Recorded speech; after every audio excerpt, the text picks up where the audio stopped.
Interestingly enough, your medical doctor does not practice medicine. Nobody does. Medicine is a vast territory with many different distinctions, many different disciplines.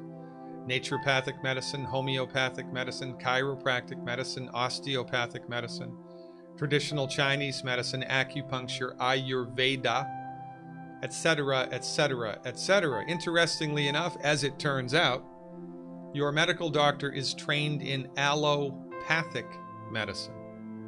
And for many of you listening to this video, that's the first time you've even heard that term, because you are deeply enmeshed in the cultural myth that the MDs practice medicine, when in point of fact, they do not. They only practice one type of medicine. It's referred to as allopathic medicine. Allopathic medicine is a very interesting system of medicine to understand. And it's important that you understand it, because when you're sick, you're scared and you got to do something. You have to do something. And so it's better if you knew beforehand what the MDs were good at, what the MDs were bad at, and the same for other types of medicine. Forewarned is forearmed, and you'll be in a much better situation, heaven forbid, if you do need medical care, if you understand the strengths and the weaknesses of the MDs. Allopathic medicine is based on a scientific philosophy called reductionism. Reductionism was born, birthed, brought to humanity by Sir Isaac Newton and others. Newtonian physics argues that if it can't be measured, it does not exist. And since nobody has ever measured the soul or seen the spirit with an MRI, a CT scan, an ultrasound, or any other type of diagnostic discovery, to the reductionistically trained allopathic MD, consciousness itself is a function of biochemistry. And that when you die, it's lights out, game over. The soul is a fiction, the spirit is a fiction, God does not exist.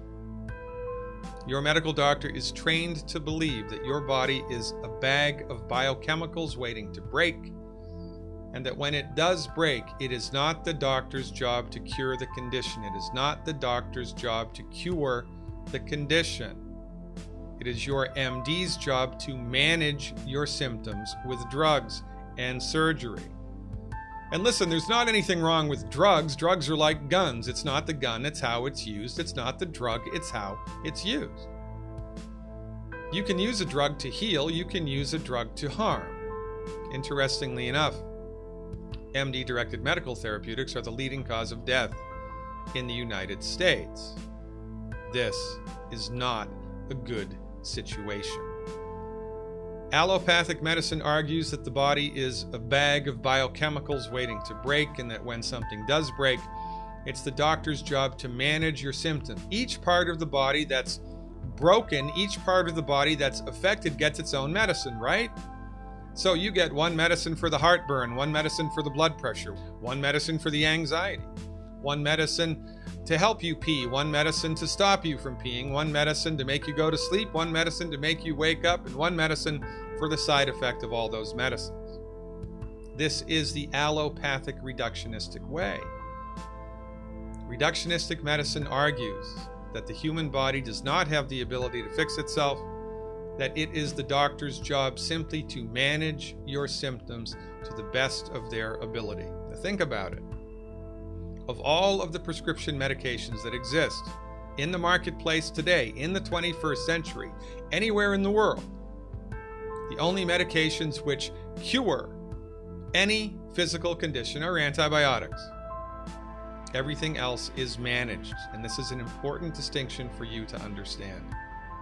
Your medical doctor is trained in allopathic medicine, which is based on a reductionistic philosophy, which argues the human body is a machine made of parts without any inherent ability to fix itself. And when you're sick, it's the MD's job to manage your symptoms with drugs and surgery to the best of their ability. Quite frankly, if this was a perfect world, it would be against the law for an MD to say that they practice healthcare, because they do not. They practice disease management. And as you'll see shortly, while we have been under their tutelage, our health is not getting better. It's getting worse. And it's not because we have a bad gene. It's not because we have a voodoo curse. It's because of one reason and one reason only, to be revealed in the next video. Stick around.